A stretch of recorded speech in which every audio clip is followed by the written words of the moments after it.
ज्योति रंजन जो है वो उपस्थित थी, सेक्रेटरी, एडिशनल सेक्रेटरी, पूरी पूरी मिनिस्ट्री वहां पे उपस्थित थी। और as a president of direct selling association, direct sellers के रिप्रेजेंटेशन के रूप में मुझे भी वहां पे इतने गणमान्य लोगों के साथ में बैठने का मौका मिला।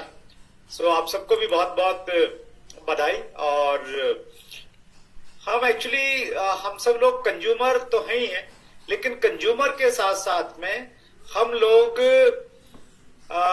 जो सेल्स में हैं तो हम लोग सेलर ज्यादा हैं, एक प्रकार से डिस्ट्रीब्यूटर ज्यादा हैं। तो उस नाते हमारा ये दायित्व बनता है आज के दिन में इस विषय पे मैं आपका थोड़ा सा ध्यान आकर्षण करना चाहता हूं कि जब भी आप किसी भी प्रोडक्ट के बारे में बातचीत करें तो आप बिल्कुल सीमा में रह के बातचीत करें। सीमा में रहने का मतलब ये है कि कोई ओवर कमिटमेंट मत करें।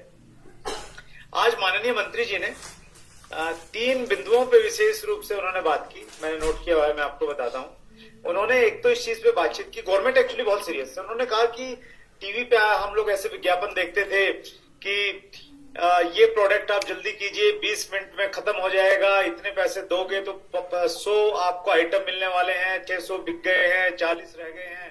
तो इस प्रकार के जो विज्ञापन हम लोग देखते थे तो उन विज्ञापन पे उन्होंने एक्शन लिया, भारी भरकम जुर्माना उन पे की कार्रवाई चल रही है।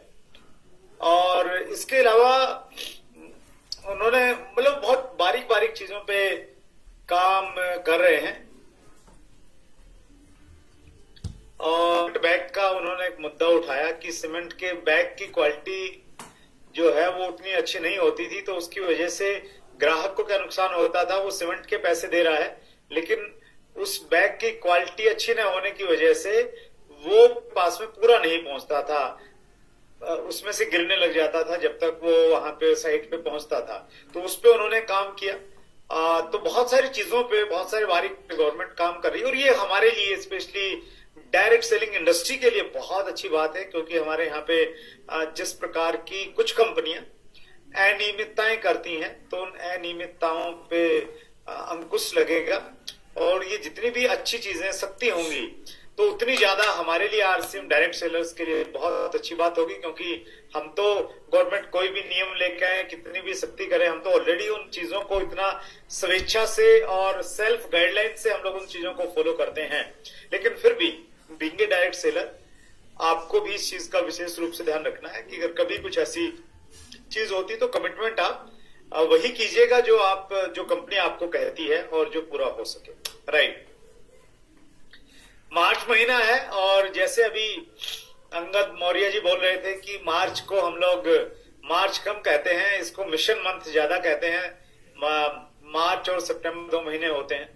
और आरसीएम बिजनेस का जो हिस्टोरिकल डाटा है तो हिस्टोरिकल डाटा भी ये कहता है कि सबसे ज्यादा पिने मार्च महीने में आती हैं, सबसे ज्यादा वाइटल लेवल्स मार्च महीने में आते हैं और सबसे ज्यादा पैसा जो डिस्ट्रीब्यूशन होता है वो मई महीने में होता है, क्योंकि मार्च महीने में बहुत सारा वॉल्यूम क्रिएट हुआ होता है। सो मार्च महीना हमारे सामने है। तो मार्च महीने में वैसे तो गोल जो है ना हमारी जिंदगी में बहुत ज्यादा इंपॉर्टेंट है। सबसे पहले मैं उस पर थोड़ा बातचीत करूंगा और फाइनली फिर हम लोग मार्च महीने पे आएंगे। तो मैं अगले 40 मिनट और आपके बीच में रहने वाला हूं। टोटल 45 मिनट का मुझे ये सेशन मिला है और मैं कोशिश करूंगा बिल्कुल समय में अपनी बातचीत खत्म करूं। अंगद मौर्य जी ने आपसे रिक्वेस्ट किया था, मैं भी आपसे करना चाहता हूं, अगर आप वीडियो ऑन करके रहेंगे, नोट्स बनाएंगे तो बहुत अच्छा रहेगा। एक बड़ी अच्छी कोट है, knowing and not doing is equal to not knowing. यानी आप किसी चीज को जानते हैं, नोइंग मतलब किसी चीज को जानते हैं, एंड नॉट डूइंग और आप उसको कर नहीं रहे हैं, इसका मतलब ये है कि आप उसको जानते ही नहीं हैं, अपितु आपने अपना समय अपनी एनर्जी आपने व्यर्थ कर दी। आपसे बढ़िया तो वो लोग हैं जो उसको जानते ही नहीं है, तो आप में और उनमें कोई फर्क नहीं रह गया। तो जो भी चीजें हम लोग सुनते हैं तो उनको जब तक हम लोग इम्प्लीमेंट नहीं करेंगे अपनी जिंदगी में, अपने व्यवहार में, अपने व्यापार में शामिल नहीं करेंगे तो बहुत बड़ा बदलाव आने वाला नहीं है। तो एक बहुत महत्वपूर्ण विषय है आज, न केवल बात ये मार्च के लिए इंपॉर्टेंट है, न केवल मात्र आरसीएम के लिए इंपॉर्टेंट है, अपितु जिंदगी के हर क्षेत्र के लिए ये बहुत इंपॉर्टेंट सब्जेक्ट है जिसपे हम लोग अभी बात करने वाले हैं। सो मैं अपना प्रेजेंटेशन आपके सामने प्रस्तुत करता हूं और जो लोग पहली बार मेरे से मिल रहे हैं उनको थोड़ा सा मैं हल्का सा परिचय अपना बता दूं। मेरा नाम सुरेंद्र वत्स है और बेसिकली मैं हरियाणा से हूं। अभी हम लोग दिल्ली एनसीआर में रह रहे हैं पिछले 12 सालों से। एक मिडिल क्लास फैमिली की मेरी बैकग्राउंड रही है। मेरे पिताजी सरकारी स्कूल में अध्यापक थे, माताजी गृहिणी थी। हम 2 भाई और 3 बहनें हैं। पेरेंट्स ने हम सबको अच्छी एजुकेशन दिलाई। मैंने 1996 में दिल्ली यूनिवर्सिटी से मैंने एमए किया, उससे पहले बीएड किया था और मैंने अपना करियर एक टीचर के रूप में शुरू किया था, जहां पे मेरी 1 महीने की जो सैलरी थी, जो तनख्वाह थी, वो मात्र 500 रुपया थी। तो वहां से मैंने अपनी जिंदगी की शुरुआत की। 1 साल नौकरी करने के बाद में लगा कि नौकरी से कुछ बड़ा नहीं हो सकता। फिर मैं केबल टीवी का बिजनेस करने लग गया और केबल टीवी का बिजनेस करने में पैसा मिल रहा था, लेकिन एक संतुष्टि नहीं थी। बहुत बार ऐसा होता है, हम काम भी कर रहे हैं, पैसा भी कर रहे हैं, ठीक ठाक लग रहा है बाकी लोगों को, लेकिन हमें संतुष्टि नहीं होती है। हमें लगता है कि यार कुछ ना कुछ मिसिंग है, कुछ ना कुछ मेरी जिंदगी में कोई वो स्पार्क नहीं मिल रहा, कोई वो मजा नहीं आ रहा काम करते करते। तो मेरी भी वैसी ही कुछ स्थिति थी कि मैं पैसा तो कमा रहा था लेकिन मजा नहीं आ रहा था। और मजा नहीं आने के कारण भी मुझे स्पष्ट मालूम थे वहां पे। एक तो वहां पे टाइम फ्रीडम नहीं था मेरे पास में। 24 घंटे लोगों को सर्व करने का, सर्विस देने का काम रहता था। और दूसरी प्रॉब्लम यहाँ वहां पे ये थी कि वहां पे रिस्पेक्ट बहुत ज्यादा नहीं मिलता था। वहां पे लोग मुझे मेरे नाम से नहीं बुलाते थे। वहां मुझे, आज तो अंगद मौर्य जी ने बहुत सारे विशेषण मेरे को बुलाने से पहले उन्होंने लगाए, लेकिन वहां मुझे पता क्या बोलते थे लोग? वहां मुझे बोलते थे केबल वाला। और दुनिया में हर आदमी ये चाहता है कि उसके नाम से उसको पुकारा जाए। मुंशी प्रेमचंद जी ने एक जगह लिखा है कि मानव की अभिलाषा है कि आपका नाम सफेद कागज पे काले अक्षरों में लिखा जाए और दुनिया उसको पढ़े। हर आदमी अपना रिकॉग्निशन चाहता है थोड़ा सा। केबल टीवी का बिजनेस करते करते, जैसे आज आप में से कुछ लोगों को जूम मीटिंग में बुलाया होगा और शायद कुछ लोग पहली बार आए होंगे, तो ये 2022 का जमाना है, लेकिन हम वो टाइम था 2001 का, तो उस समय जूम का जमाना नहीं था। उस समय होम मीटिंग्स ही एकमात्र विकल्प रहता था लोगों को बुलाने के लिए। तो जैसे आप जूम में आए हैं वैसे ही मैं होम मीटिंग में गया। एक व्यक्ति मेरे दोस्त थे, उसके घर पे गया और वहां पे जाके मैंने पहली बार अपनी जिंदगी में ये 3 शब्द RCM, ये 3 शब्द सुने। और मेरे बहुत सारे प्रश्न थे, लेकिन उन प्रश्नों के बावजूद मैंने RCM बिजनेस को ज्वाइन किया। शुरुआत में बहुत ज्यादा सीरियस नहीं था, लेकिन एक मीटिंग में जाने के बाद में मैंने इसको सीरियसली करना शुरू किया। तो बहुत सारे लोग ऐसे होंगे जिन्होंने RCM के बारे में बहुत ज्यादा नहीं जानते हैं, शायद वो ये भी नहीं जानते हैं full form right concept marketing होती है। लेकिन अगर आज आपने इसको अच्छे से जान लिया और पहचान लिया और अपनी जिंदगी के कुछ महत्वपूर्ण महीने आपने RCM बिजनेस को दे दिए, तो फिर आपकी जिंदगी में जो जो आपने कभी कल्पना की थी, सोचा था, जो सपने देखे थे, वो तो पूरे होंगे ही होंगे। लेकिन RCM बिजनेस में इतनी ताकत है कि जो आज आप सोच नहीं सकते हैं, जो आज आप सोच नहीं सकते हैं, वो RCM बिजनेस आपको दे सकता है। और मैं बहुत विश्वास के साथ में बात इसलिए कह रहा हूं क्योंकि जब मैंने RCM बिजनेस को ज्वाइन किया, उस समय मेरी सोच नहीं थी इतनी बड़ी कि मैं मर्सिडीज कार के बारे में सोचूं। मेरी सोच इतनी बड़ी नहीं थी कि मैं एक ऐसे घर के बारे में सोचूं। मतलब देखे नहीं थी कभी तक वो चीजें, तो देखेंगे तो आप सोचेंगे नहीं उन चीजों के बारे में। लेकिन मुझे RCM बिजनेस ने वो सारी की सारी चीजें दी हैं जिनके बारे में मैं कभी सोच भी नहीं सकता था और शायद देख भी नहीं पाता अपनी जिंदगी में। तो वैसी लाइफ, वैसा लाइफस्टाइल मैं आज एंजॉय कर रहा हूं। ये सब RCM बिजनेस की बदौलत है और वैसा ही एक मौका आपके सामने मिला है, बशर्ते कि आप मेहनत करने के लिए तैयार रहें, सिस्टम को फॉलो करते रहे, तो ये सारी की सारी चीजें आपको भी मिल सकती हैं। डायरेक्ट सेलिंग हमारे देश में तेजी से बढ़ने वाली इंडस्ट्रीज में से एक है।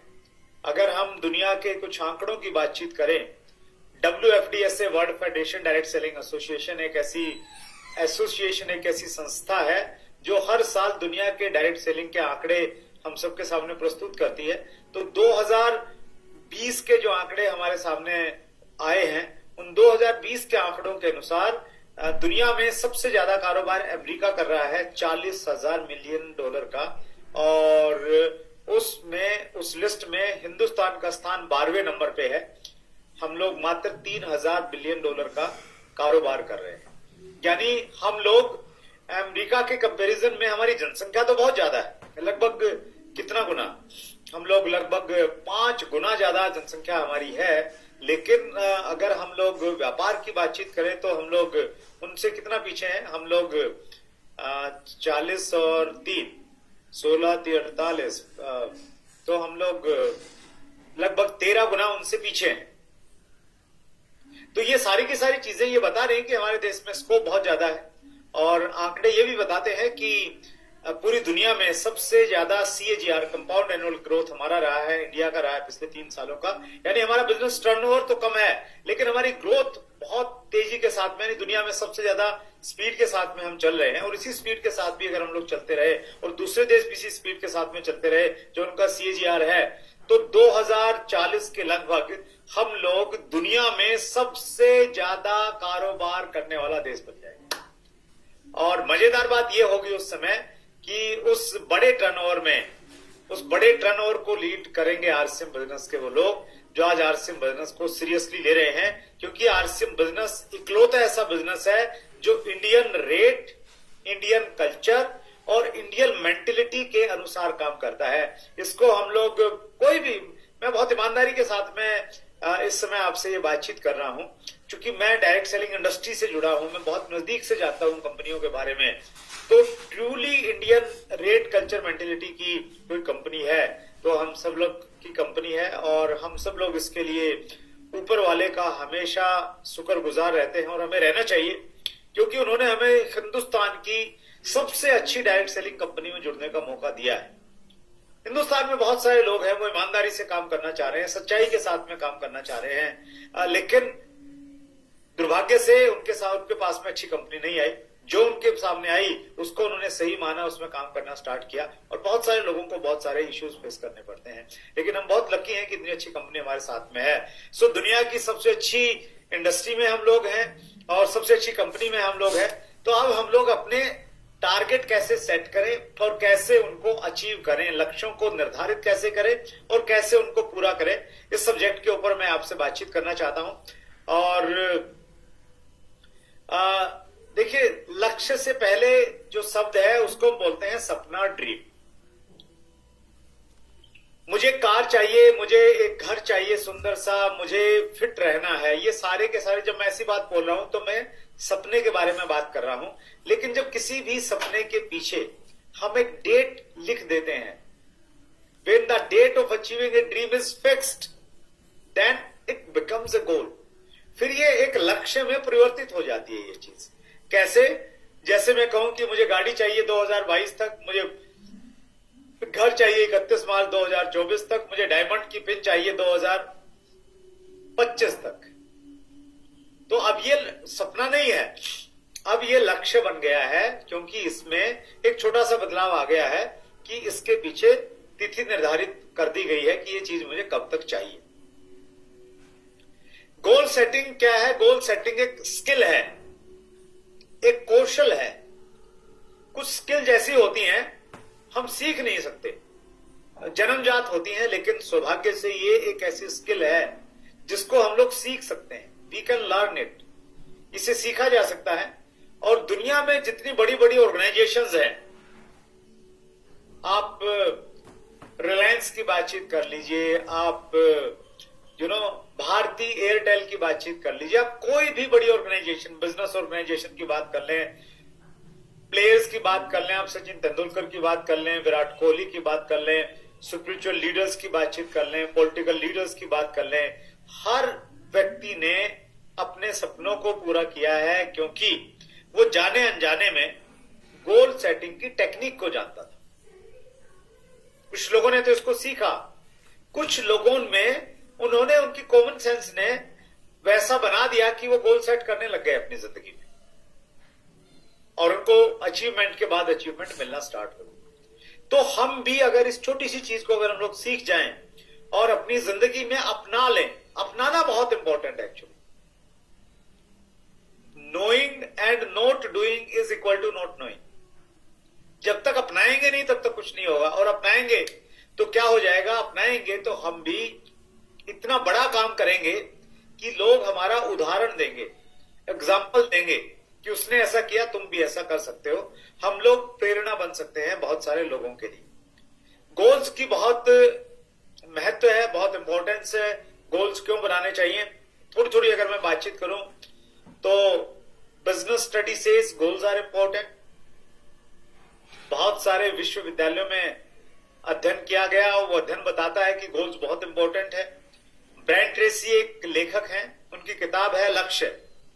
उसकी शुरुआत में वो कहते हैं कि मैंने अपनी जिंदगी में बहुत सारी किताबें लिखी, दुनिया के बहुत सारे देशों में भाषण दिए हैं, लेकिन कोई व्यक्ति ये कहे कि मुझे तो सिर्फ एक लाइन में बताओ कामयाबी कैसे मिल सकती है, तो ब्रायन ट्रेसी कहते हैं कि मैं एक लाइन में बता सकता हूं। और फिर वो एक लाइन लिखते हैं। यस, अशोक जी के पास में है और नवीन जी के पास में। ग्रेट, सुपर, वंडरफुल, बहुत सारे लोगों के पास में है, ज्यादा लोगों की मैं स्क्रीन देख नहीं पा रहा हूं। तो ब्रायन ट्रेसी ने वो लाइन लिखी है। फिर यहां पे वो क्या लिखते हैं, लक्ष्य बनाइए, योजना बनाइए और प्रतिदिन अपने लक्ष्यों के लिए काम कीजिए। तीन चीजें बोल दी एक लाइन में, तीन चीजें हैं, बहुत महत्वपूर्ण है। कामयाबी के लिए क्या करना है, सबसे पहले लक्ष्य बनाना है। दूसरा, योजना बनानी है, प्लानिंग करनी है कि मुझे कैसे प्राप्त करना है। और तीसरा, प्रतिदिन उसके लिए काम करना है। लेकिन मार्च महीने में मैं इसमें यह करना चाहता हूं, प्रतिदिन नहीं, प्रति घंटे नहीं, प्रति मिनट उसके लिए काम करना है। हर मिनट आपके लिए जरूरी है। उस गंभीरता के साथ में काम करेंगे तो माना आज हम लोग बातचीत कर रहे हैं 15 मार्च को, और आज आपके पास में जो है समय थोड़ा कम बचा है। 15 मार्च का मतलब ये हुआ कि अभी आज भी हमारे पास में 17 दिन तो हैं, आज के दिन को अगर हम शामिल कर लें तो अगर आप गंभीरता के साथ में काम करेंगे तो 17 दिन में भी बड़ा कुछ हो सकता है। मैं बात करूंगा आपसे इस सब्जेक्ट के ऊपर। तो ब्रायन ट्रेसी ने कह दिया कि गोल्स बहुत ज्यादा इंपॉर्टेंट है, किताब लिख दी। और मैं कुछ इंपॉर्टेंट पॉइंट आपको बताता हूं। देखिए, दो शब्द हैं, inner world and outer world. Inner world का मतलब है हमारे विचार, हमारे दिमाग में जो भी चीजें चलती रहती हैं उसको हम लोग बोलते हैं इनर वर्ल्ड, अंदर में चल रहा है, वो आंतरिक दुनिया है वो। और आउटर वर्ल्ड वो होता है बाहर की दुनिया। बाहर की दुनिया में क्या है, पैसा है, गाड़ी है, रॉयल्टी है, टेक्निकल है, अचीवमेंट्स हैं, ये सारी की सारी कौन सी दुनिया है, बाहर की दुनिया है। तो जानकार लोग ये बताते हैं कि आपके इनर वर्ल्ड में जो चलता है, यहां पे जो चीजें चलती रहती है ना, आप सोचते रहते हैं, विचार करते रहते हैं, तो जो यहां पे चलता रहता है वही आपके आउटर वर्ल्ड में, बाहर की दुनिया में रिफ्लेक्ट हो जाता है।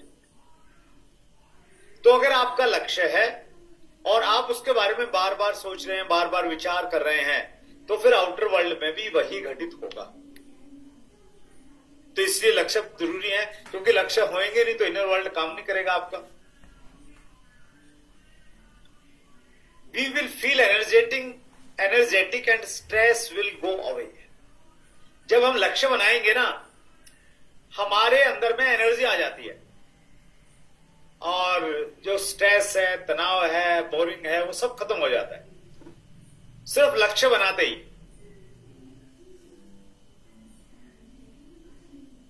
यंगस्टर्स हमारे बीच में जुड़े हैं कुछ, और कभी हम भी यंग थे, तो उस समय का मैं अनुभव आपको बता रहा हूं। जैसे एक बच्चा यंग है, और यंग है तो शादी होनी है, तो जैसे ही शादी की बात चल रही है और जैसे ही शादी की तारीख पक्की हो गई तो एक्साइटमेंट अलग लेवल का रहता है। देखा होगा आप, वॉच कीजिएगा अपने नजदीक के बच्चों को, तो उनकी बातचीत, उनकी एनर्जी लेवल मतलब अलग ही हो जाएगा, अलग ही वो कॉन्शियस हो जाएंगे। क्यों? क्योंकि एक टारगेट है। टारगेट क्या है कि शादी हो रही है फला डेट को,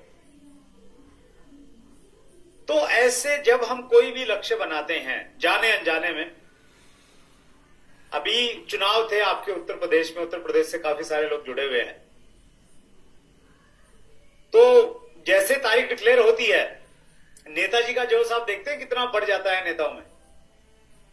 तो क्या हुआ, लक्ष्य तय हो गया, इलेक्शन है, डेट आ गई, डेट से पहले वही नेता है, वही वोटर है, सब कुछ वही रहता है 5 साल, लेकिन लास्ट के 2 महीने वो कमाल कर देते हैं। क्यों? क्योंकि तारीख तय हो गई है, लक्ष्य बन गया है। तो आप एनर्जेटिक महसूस करते हैं जब आप लक्ष्य बनाएंगे जिंदगी में। ये बहुत इंपॉर्टेंट पॉइंट है जिसपे मेरा बहुत ज्यादा विश्वास है, इसको आप जरूर इस्तेमाल कीजिए अपनी जिंदगी में। ये पॉइंट कह रहा था, process of achieving goals will give you the confidence and a belief in yourself that you can achieve a higher goal. लक्ष्य बनाने की और प्राप्त करने की जो प्रक्रिया है, लक्ष्य बनाने की और प्राप्त करने की जो प्रक्रिया है, ये प्रक्रिया हमारे कॉन्फिडेंस लेवल को, हमारे हौसले को और हमारे बिलीफ को, हमारे विश्वास को बढ़ा देती है कि हम और बड़ा लक्ष्य प्राप्त कर सकते हैं।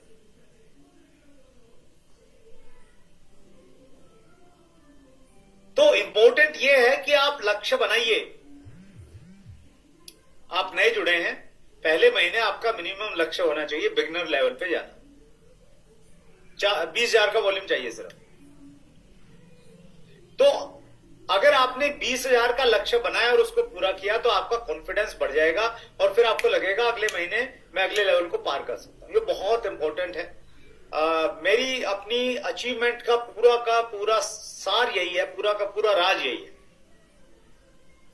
कि आप छोटे छोटे लक्ष्य बनाइए। वो बहुत इंपॉर्टेंट है।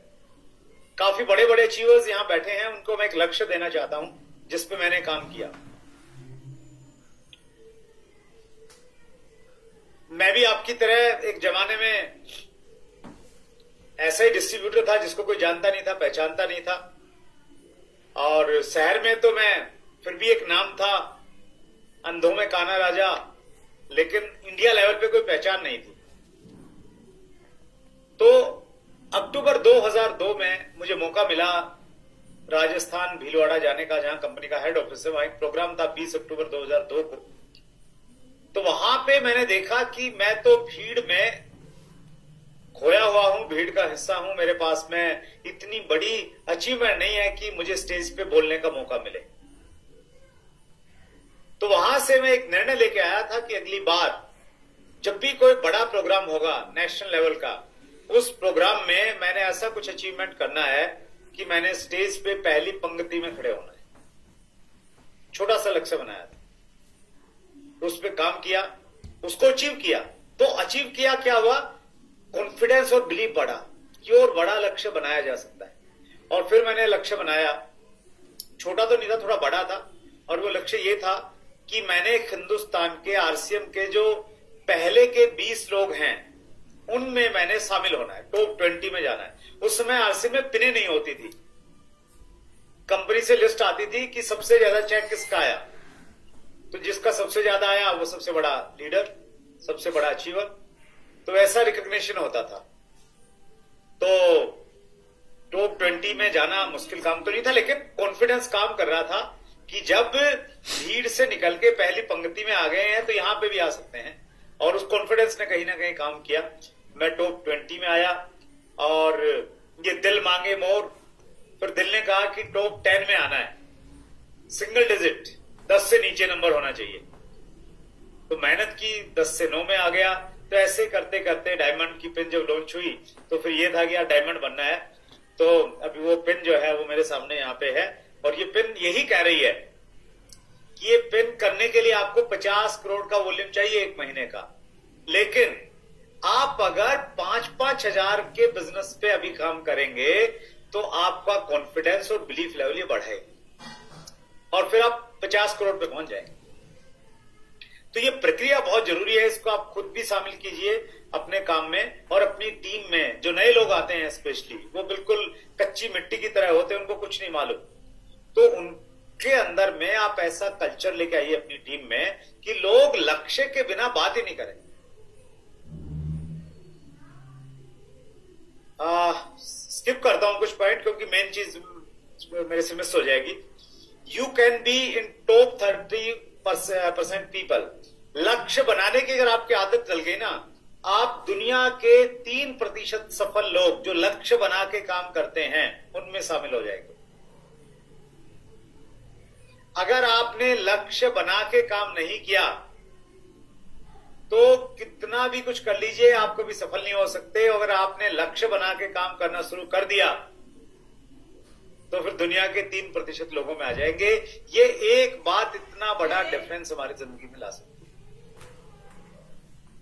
बशर्ते कि हम लक्ष्य प्रॉपर वे में बनाएं। उसके बारे में थोड़ी सी हम बातचीत करेंगे।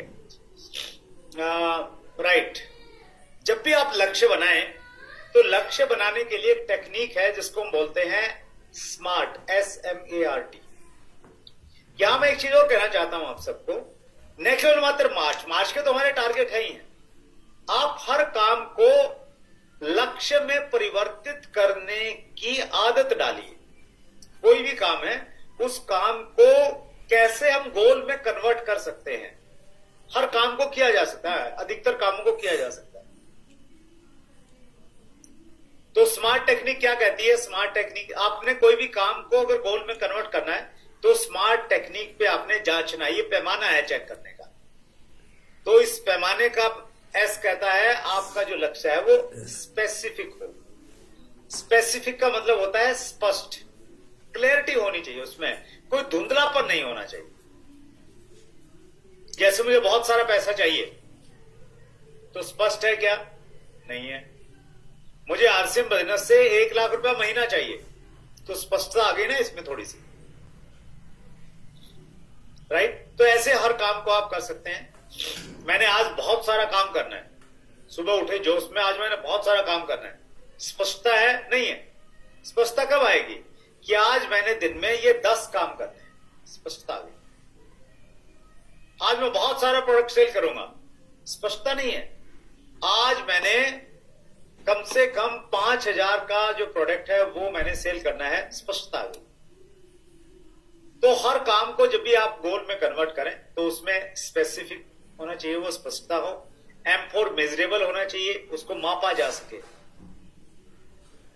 गोल मोल नहीं हो।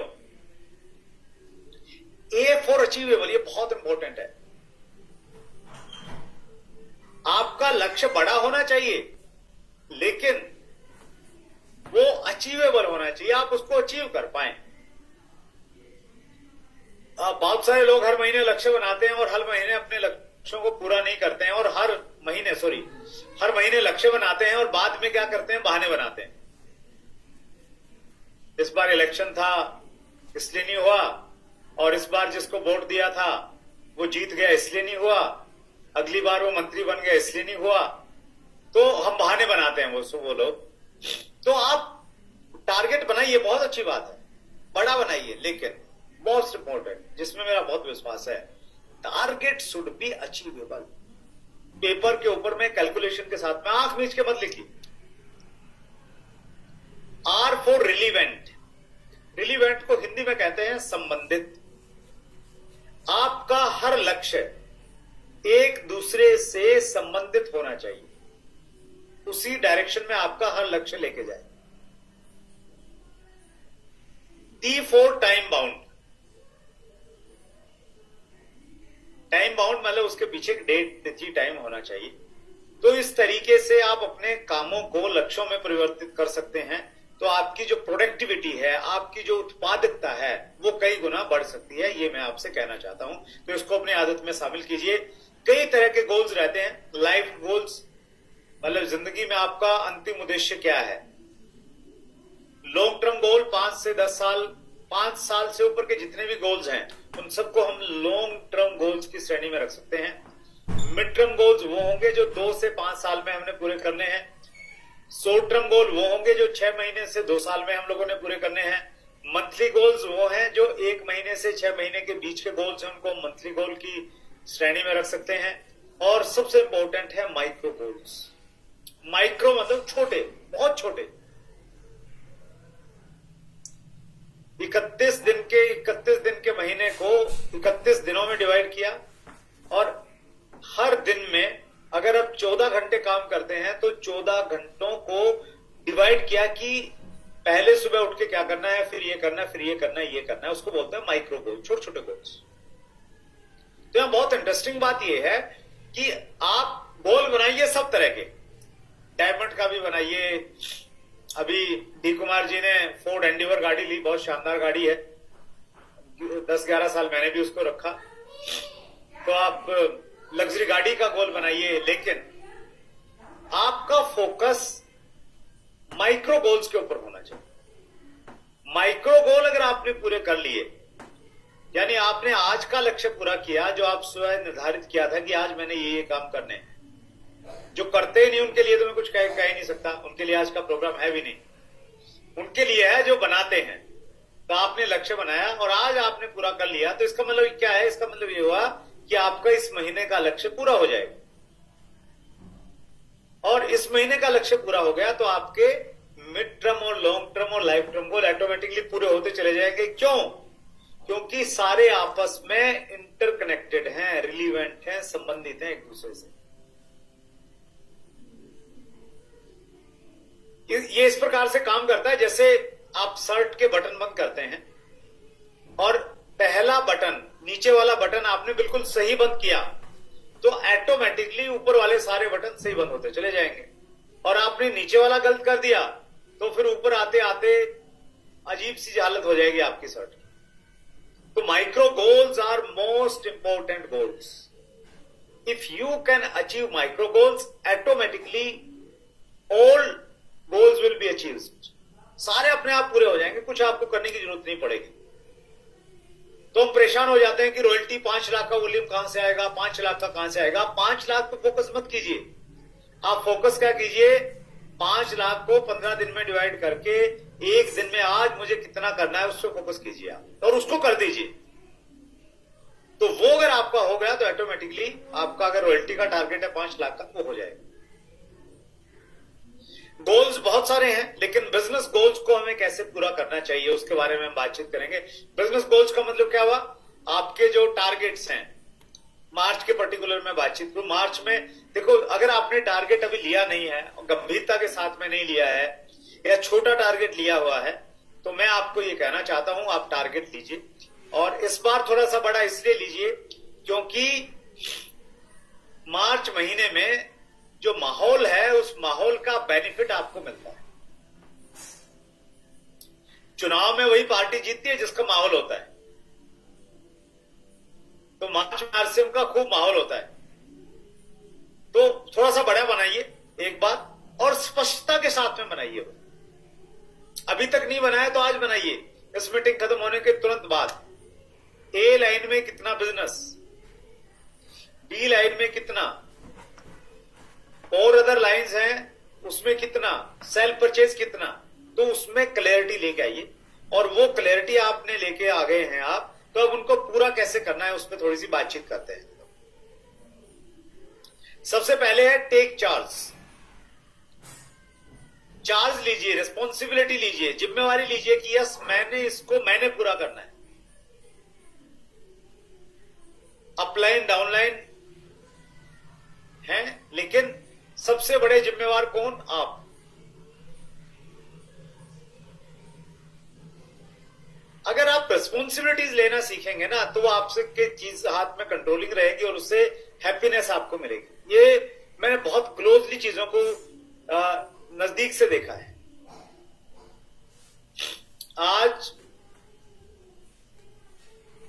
जो प्रोग्राम था मिनिस्ट्री में, वहां पे मेरी जाने की हिम्मत नहीं थी। हल्का फीवर था, कोल्ड लगा हुआ है बुरी तरह से, अभी भी है वो स्थिति। तो मैं पता क्यों गया?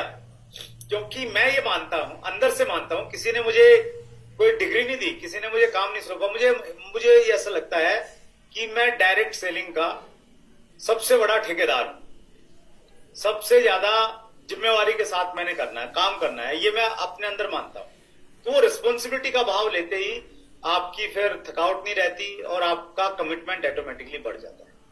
तो जिंदगी में जब आप रिस्पॉन्सिबिलिटीज लेना शुरू करेंगे ना, तो ये आपके जिंदगी के हर क्षेत्र में काम करेगी। तो जो लक्ष्य बनाया है उसको पूरा करने की रिस्पॉन्सिबिलिटी आपकी है।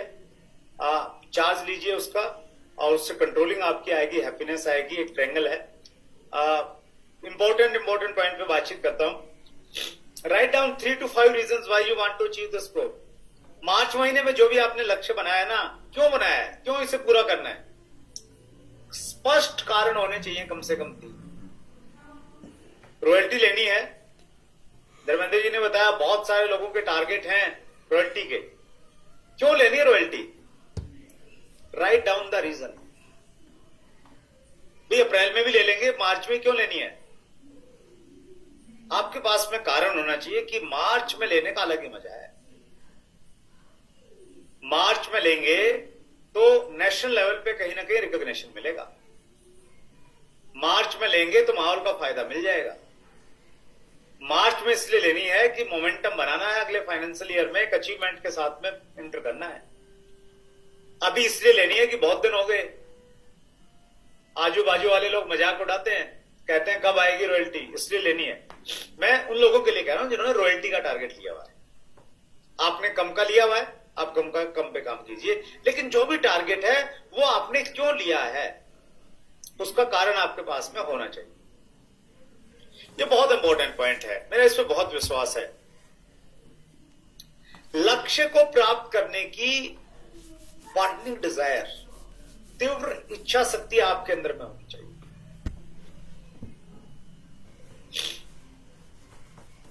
एक बार 2 पक्षी आकाश में उड़ रहे थे,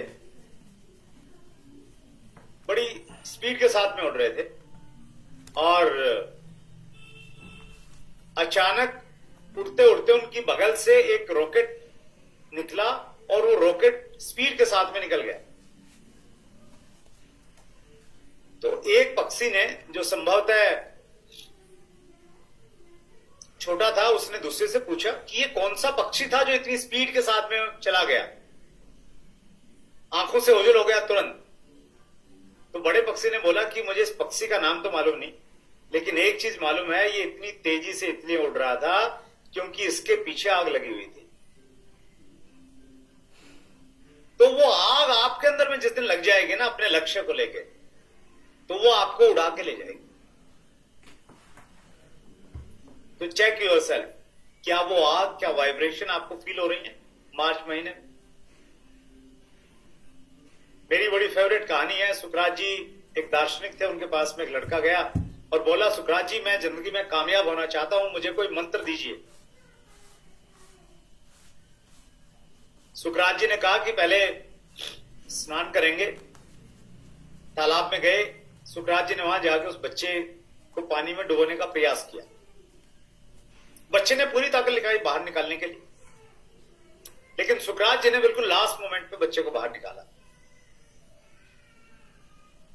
बच्चे की सांस फूली हुई, वो सुकरात जी से बहुत कुछ पूछना चाहता है, लेकिन उससे पहले सुकरात जी ने उससे प्रश्न पूछा, बेटा अभी थोड़ी देर पहले जब तुम पानी के अंदर थे, उस समय तुम्हें कौन सी गाड़ी चाहिए थी, कैसी नौकरी चाहिए थी, कैसा घर चाहिए था? उस बच्चे ने जवाब दिया, महात्मा जी जब मैं पानी के अंदर में था, न मुझे गाड़ी चाहिए थी, न मुझे नौकरी चाहिए थी, न मुझे घर चाहिए था। उस समय मुझे सिर्फ थोड़ी सी हवा चाहिए थी जिससे श्वास ले सकूं और जिंदा रह सकूं। सुकरात जी ने कहा कि अगर सफलता चाहिए और बड़ी सफलता चाहिए तो याद रखना वो कभी मुफ्त में, फोकट में, फ्री में नहीं मिलेगी। जिस प्रकार तुम पानी में हवा के लिए तड़प रहे थे, जिस दिन किसी भी चीज के लिए इतना तड़पने लग जाओगे, वो चीज चल के तुम्हारे पास आ जाएगी, तुम्हें जाना नहीं पड़ेगा, वो चल के आएगी। तो are we serious about our March targets? अगर हम लोग सीरियस हैं, वो बर्निंग डिजायर है, माहौल बनेगा, परमात्मा आ जाएंगे आपकी सहायता करने के लिए। तो चेक योरसेल्फ, वो बहुत इंपॉर्टेंट है। विजुअलाइज योर गोल, जो भी आपका गोल है उसको विजुअलाइज कीजिए, ये महसूस कीजिए कि आपने उसको प्राप्त कर लिया है, और उसकी सेलिब्रेशन को आंखें बंद करके एंजॉय कीजिए। इसमें पावर है, मॉडर्न साइंस ये कहती है, if you can visualize you can actualize. अगर आप किसी भी चीज को देख सकते हैं अपनी बंद आंखों से, तो आप उसको हकीकत में पा सकते हैं। इनर वर्ल्ड आउटर वर्ल्ड की बात हम कह रहे थे। इनर वर्ल्ड में जो चीजें हैं तो आउटर वर्ल्ड में घटित हो जाएंगी। सेट प्रायोरिटीज, प्राथमिकताएं तय कीजिए, बहुत इंपॉर्टेंट पॉइंट है। 17 दिनों में बड़ा काम हो सकता है। कब होगा? जब इन 17 दिनों को आप बहुत फोकस्ड रह के काम करेंगे। 17 दिनों में मैं अपना एक पर्सनल एग्जांपल देता हूं हमेशा, जो मेरी लाइफ की बहुत बड़ी लर्निंग है। मैंने एज ए टीचर पढ़ाना शुरू किया, साथ में दिल्ली यूनिवर्सिटी में मैंने एडमिशन लिया। डेट शीट आने के बाद में ये डिसाइड किया कि एग्जाम देने हैं। उससे पहले कोई तैयारी नहीं थी। किताबें खरीदी कब? डेट शीट आने के बाद। और इतना पढ़ाई की, फिर दिल्ली जाके कमरा किराए पे लिया, वहां पे इतनी पढ़ाई की कि हम लोग कितना घंटे पढ़ते थे? 24 घंटे में से 16 घंटे 18 घंटे पढ़ते थे। बर्निंग डिजायर थी एक, मालूम क्या? पास होना है। अगर फेल हो गए तो स्कूल में बच्चे मजाक करेंगे कि मास्टर जी फेल हो गए हैं, क्योंकि बच्चों को मालूम है कि मास्टर जी पेपर देने गए हुए हैं। तो इस बार फेल नहीं हो जाए किसी भी कीमत पे, इसलिए इतनी पढ़ाई की। और एक कारण यह भी था कि पूरा साल कुछ पढ़ा नहीं था, तो इसलिए भी पढ़ना जरूरी था। तो एग्जाम हो गया। एग्जाम के लगभग 5-6 महीने के बाद एक सर्टिफिकेट मेरे पास में आया, जिसने मुझे बहुत बड़ा सबक दिया। मैं अपनी जिंदगी में कभी फेल नहीं हुआ था पढ़ाई के टाइम पे, लेकिन कभी मैंने कोई बहुत एक्स्ट्राऑर्डिनरी काम नहीं किया, कभी मेरी मेरिट नहीं आई। लेकिन एक सर्टिफिकेट आया एमए के एग्जाम देने के बाद में, और वो सर्टिफिकेट आपके सामने है। मैं पढ़ के आपको सुनाना चाहता हूं। इस पे लिखा है, Shivaji college new Delhi, university of Delhi, certificate of merit awarded to Surinder Vats, student of MA Final Sanskrit, for first position in college in annual university examination in the year 95-96।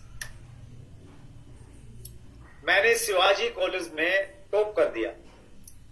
Date sheet आने के बाद में किताबें खरीदी और पढ़ाई। इसलिए मैं कह रहा हूं कि ये जो 17 दिन आपके पास में है ना, इन 17 दिनों में आप उतना बड़ा काम कर सकते हैं जो आप 17 महीनों में नहीं कर पाए। वैसे फोकस रह के काम करना हो सकता है। और टीम वर्क है, टीम के साथ में मिलकर काम कीजिए। कुछ चैलेंजेस है, कुछ इश्यूज हैं, उनको सुलझाइए। बहुत इंपॉर्टेंट पॉइंट है 9th point, first achieve your goal on paper. आपके जो लक्ष्य हैं उनको सबसे पहले पेपर के ऊपर में पूरा कीजिए। आप स्ट्रक्चर बनाइए अपनी डेप्थ को ढूंढिए। मालूम होना चाहिए आपका डेप्थ कहां पे है। जितनी भी आपकी लेग्स हैं, सब लेग की डेप्थ आपके पास में आपको मालूम हो, आप वहां पे काम करें। अगर कोई व्यक्ति इमराल्ड बनना चाह रहा है, कि इमराल्ड का हमने फिगर यहां पे लिया है, तो उसने क्या किया? उसने अपनी बड़ी लाइन की डेप्थ देखी, जहां पे शायद 1.5 लाख का 2 लाख का वॉल्यूम जाता है, लेकिन उसने डेप्थ पे फोकस करने का मन बनाया है मार्च महीने में, और उसने ये एज्यूम किया है कि डेप्थ में वो 3.5 लाख का बिजनेस वहां पे क्रिएट करे। और जो सेकंड लेग है, जहां पे बिजनेस जाता है कोई 80,000 का, वहां पे उसने टारगेट किया है कि वहां पे मैं 2 लाख का बिजनेस कम से कम मैं क्रिएट करूंगा, वहां मेहनत करूंगा नीचे डेप्थ, ताकि ऊपर वाले सब लोगों को एक मोटिवेशन आएगा और वो अपनी अदर लेग्स में अच्छा वॉल्यूम प्लान करे। और फिर नीचे से इतना वॉल्यूम आ गया तो फिर एज्यूम करना कि ऊपर वाला कितना कर सकता है। तो फिर इस चार्ट को हम लोग फिल करेंगे, और फिल करते करते हम देखेंगे कि हमारी बड़ी लाइन में बिजनेस आ जाता है 31,85,000, और बी लाइन में आ जाता है 25,70,000। यहां इंपॉर्टेंट ये है, जब भी आप कोई लक्ष्य बनाएं तो आपका टारगेट से 20% ज्यादा वॉल्यूम पेपर के ऊपर में दिखना चाहिए, ताकि अगर कहीं से कम भी हो गया, 5-10% कम हुआ, तो अपने टारगेट को अचीव करें। एक बात। दूसरी बात, जब आप क्लोजिंग करते हैं ना बिजनेस की, तो उस समय आप मार्जिन से आप बिजनेस को क्लोज कीजिए। पॉइंटों पे अगर जाएंगे तो कुछ लोग अपने बिल को रिटर्न कर देते हैं और आपका वॉल्यूम कम हो जाएगा। तो एक मार्जिन के साथ में हमेशा टारगेट को अचीव कीजिए। साथ में क्या करना है, जो हमारे पास में ऑफर्स हैं उन ऑफर्स का इस्तेमाल कीजिए। न्यूट्रीचार्ज के हमारे जो ऑफर हैं वो 31 मार्च को खत्म हो जाएंगे। उसमें प्रवेश करने के लिए आपको इसी बार में काम करना पड़ेगा। तो ऑफर्स के ऊपर में आप विशेष रूप से काम कीजिए। लास्ट में हूं मैं बिल्कुल। फोकस एरिया कहां कहां पे आपने फोकस करना है सर? आपने फोकस करना है डायमंड क्लब्स पे। जो लोग अब तक डायमंड क्लब में नहीं आए हैं, इस स्पेशल महीने में उनको डायमंड क्लब पे लेके आइए। डीसी छावड़ा जी कहते हैं कि आप पानी की नल खोल दो, शहर में पानी नहीं भरेगा, बाढ़ नहीं आएगी, लेकिन बारिश की छोटी छोटी बूंदें अगर कुछ घंटे लगातार बरस जाएं तो पूरा शहर जलमग्न हो जाता है। छोटे छोटे वॉल्यूम से बड़े वॉल्यूम में कन्वर्ट किया जा सकता है। तो आपकी टीम में डायमंड क्लब ज्यादा से ज्यादा हो, और जो लोग और डायमंड क्लब हो और अगले महीने कोशिश करना है कि उनको मेंटेन करें एक अच्छी संख्या को। जो डायमंड क्लब कर रहे हैं इस स्पेशल महीने में वो कम से कम सुपर डायमंड क्लब करें, और जो सुपर डायमंड क्लब कर रहे हैं वो डायमंड क्लब करें। यानी हर क्लब अचीवर को एक स्टेप ऊपर इस स्पेशल महीने में जाना है। ऐसा आपकी टीम में एक ऐसा बात होनी चाहिए लगातार, तो उससे एक अच्छा वॉल्यूम आपका क्रिएट करो।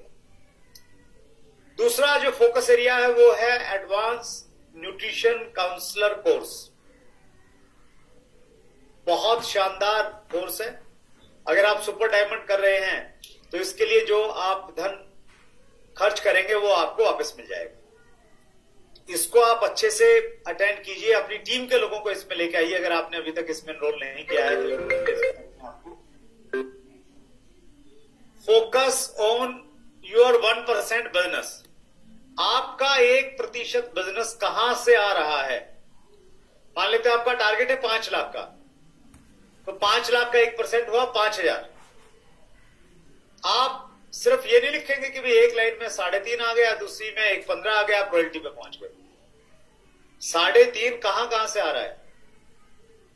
एक बंदा अगर अपनी सेकंड लाइन में 40,000 कर रहा है तो उससे पूछो भाई 40,000 कहां से आ रहा है, तो 1% वॉल्यूम कहां से आ रहा है पेपर के ऊपर आपको मालूम होना चाहिए। वो नाम लिखा होना चाहिए जो 5,000 का वॉल्यूम कर, ताकि आप उसको अच्छे से मॉनिटर कर पाए।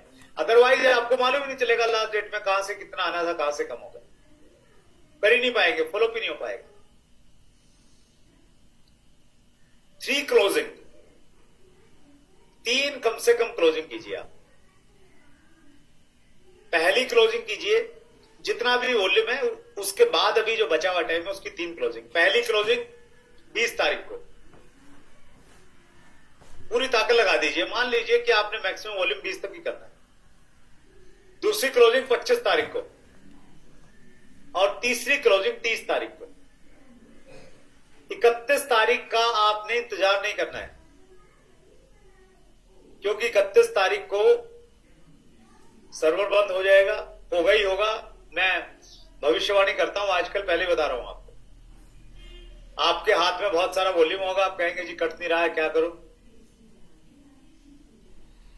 और खुद भी परेशान, अपलाइनों को परेशान करेंगे। तो 30 तारीख आपके लिए लास्ट डेट है, डेडलाइन है। 30 को ही बिजनेस क्लोज कीजिए आप। तो 3 क्लोजिंग होगी, 20 तारीख को, 25 तारीख को और 30 तारीख को। 3 क्लोजिंग आप कीजिए। ये आपके फोकस एरिया होने चाहिए बिजनेस को करने के। Put all efforts to achieve your goal. पूरी ताकत लगा दीजिए, जितनी अक्षमता आपके अंदर है ना, परमात्मा ने जितनी दिया है वो सारी ताकत लगा दीजिए, कुछ भी छोड़िए मत। क्योंकि इस बार अगर आपने कुछ अच्छा कर दिया तो फिर आगे की संभावनाएं आपके लिए बड़ी हो सकती है। रुके हुए बिजनेस को नेक्स्ट लेवल पे जाने में जोर लगता है, नो डाउट। मैंने अपने एक एक्सपीरियंस से एक और चीज सीखी है, लास्ट में वो आपसे शेयर करना चाहता हूं। जब मैंने बिजनेस की शुरुआत की तो मेरे पास में बजाज चेतक स्कूटर था। उसके बाद में मैंने एक मारुति 800 कार खरीदी, पुरानी थी, ज्यादा पैसे थे नहीं, और जो पुरानी गाड़ियां हैं वो सबसे ज्यादा परेशान करती हैं सर्दी में, क्योंकि जिसके पास पुरानी है इसके बात यह है कि पैसे की उसके पास कड़की है थोड़ी सी। तो मेरे पास भी पैसे की कड़की थी शुरुआत में। अब जब बैटरी आपकी गर्मी में तो काम देती है, सर्दी में आपकी बैटरी बोल जाती है, स्टार्ट नहीं होती। तो मेरी जो गाड़ी थी उसकी बैटरी सर्दी में काम नहीं करती थी। तो वहां से मैंने एक चीज सीखी। शुरुआत में तो जो अड़ोसी पड़ोसी थे वो थोड़ा हेल्प करते, उनसे रिक्वेस्ट करते थे कि भाई साहब थोड़ा धक्का लगाना, वो लगा देते थे, गाड़ी स्टार्ट हो जाती थी। लेकिन अब पड़ोसी को बैल बजा के बाहर नहीं निकाल सकते ना कि भाई साहब आइए थोड़ा धक्का लगाइए एक बार, वो पड़ोसी बदल लेंगे आपका। तो मेरा घर जो था, जींद में रहते थे हम लोग, तो वो एक ऐसी जगह पे था जहां पे वो रोड चलता था, लोग आने जाने वाले वहां से गुजरते थे। तो किसी दिन गाड़ी स्टार्ट नहीं हो रही है, कोई हल्का फुल्का आदमी है थोड़ा ढीला ढाला सा, तो मैं उससे रिक्वेस्ट करता कि भाई साहब गाड़ी में कुछ प्रॉब्लम आ गई, थोड़ा धक्का लगाएंगे? तो बोलेगा हाँ लगाता हूं। तो वो धक्का लगाता, गाड़ी स्टार्ट होने को होती, तब तक वो बंदा थक जाता, हांफने लग जाता, तो छोड़ देता। फिर उससे मैं रिक्वेस्ट करता भाई साहब स्टार्ट होने वाली थी, बस एक बार हो। तो वो अपनी ताकत समेट के फिर धक्का लगाता, फिर बिल्कुल स्टार्ट होने वाली होती, फिर वो जवाब दे जाता। तीसरी बार फिर लगाता। तो उसमें होता क्या, वैसे तो गाड़ी आगे चली गई है लेकिन स्टार्ट नहीं हुई है, क्योंकि ताकत एक साथ नहीं लगी, टुकड़ों में लग रही है। कई बार क्या होता कि एक साथ में ग्रुप जा रहा है 4-5 बच्चों का, और उनसे वो कहते कि भाई साहब थोड़ा धक्का लगाएंगे। तो वो ग्रुप में वाले लोग वैसे ही जोशीले होते हैं, तो वो 4-5 जब मिलके धक्का लगाते तो बस एक धक्के में ही गाड़ी तुरंत स्टार्ट हो जाती। और एक बार स्टार्ट होने के बाद में उसको कितना मर्जी चलाओ, 200 किलोमीटर चलाओ, 500 चलाओ, रुकने का नाम नहीं लेती थी।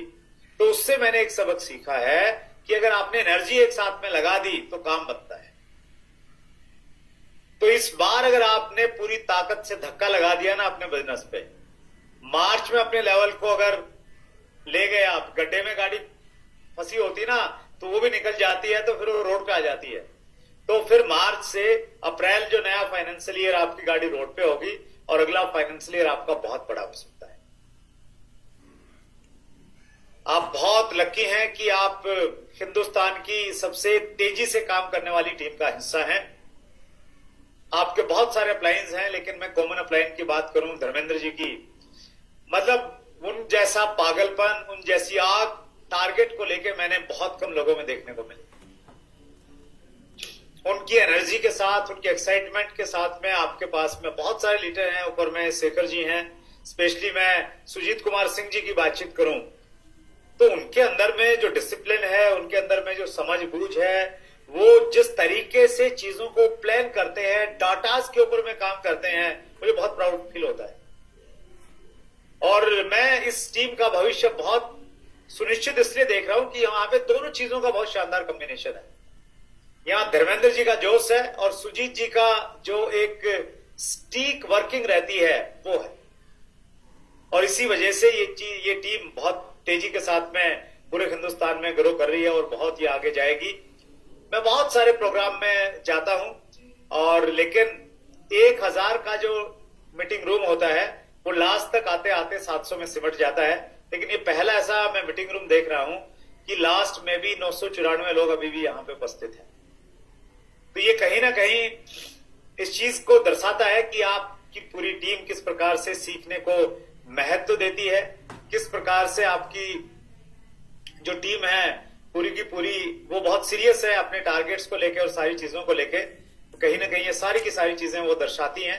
सो आप सब लोग आए आज की मीटिंग में, मुझे बहुत अच्छे से लास्ट तक आप सुनते रहे, मैं आप सबका बहुत बहुत आभारी हूं। और पुनः मैं धर्मेंद्र जी को और सभी बड़े बड़े अचीवर्स, मैं दरोगा सिंह जी को यहाँ पे देख रहा हूं, तो हमारे जो भी अचीवर, मुझे अनिल शर्मा जी इमराल्ड मुझे यहाँ पे दिखाई दे रहे हैं, अंकल जी ने शुरुआत किया था, तो इमराल्ड संजय गुप्ता मुझे यहाँ पे दिखाई दे रहे हैं, फाउंडर स्टार पल डॉक्टर किशोर बंदे मुझे दिखाई दे रहे हैं स्क्रीन के ऊपर में।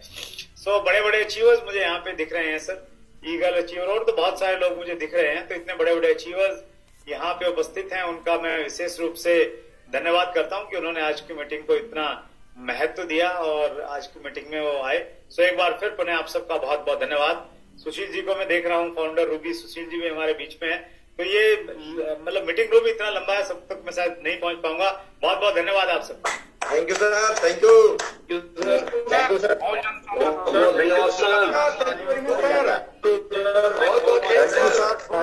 सर, बहुत बहुत अभिनंदन, वेलकम सर, बहुत बहुत धन्यवाद, थैंक यू, सबको धन्यवाद सर। और हम सभी लोग सर का स्वागत करते हैं और हम लोग के बीच में डी कुमार सर भी आ चुके हैं और जिनका बेसब्री से इंतजार था। सर आज रास्ते में थे तो हम चाहेंगे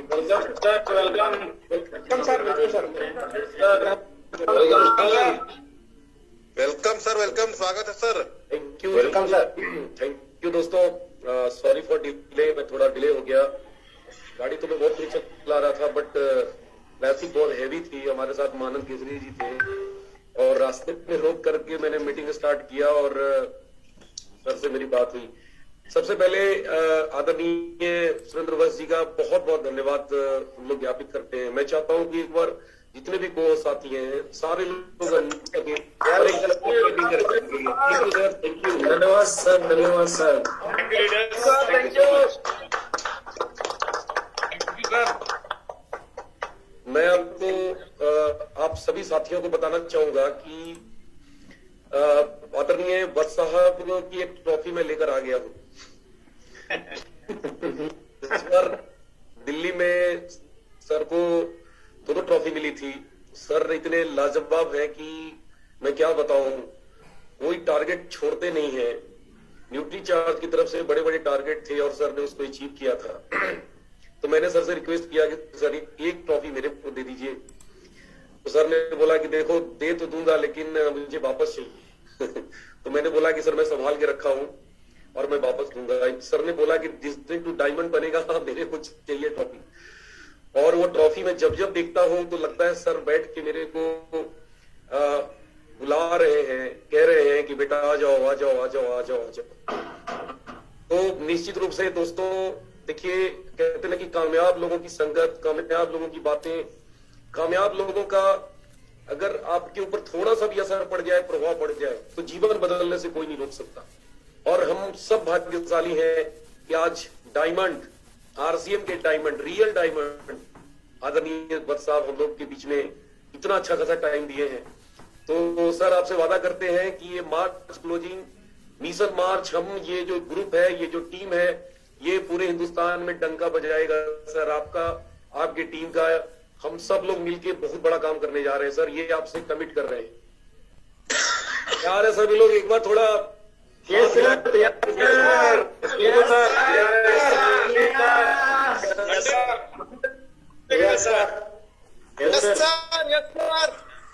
सर आज आपने इतना ज्यादा हम लोगों को मोटिवेट कर दिया। अभी मैं देख रहा था जो आप आपने अपना सर्टिफिकेट दिखाया कि किस तरह से कम समय में पढ़ के और आपने पूरे यूनिवर्सिटी में टॉप किया। समय मायने नहीं रखता है दोस्त, मायने रखता है आपके अंदर बर्निंग डिजायर। और सर के अंदर जो बर्निंग डिजायर है, आज वो बर्निंग डिजायर हम लोगों में सर ने ट्रांसफर किया है। तो बहुत बहुत धन्यवाद सर।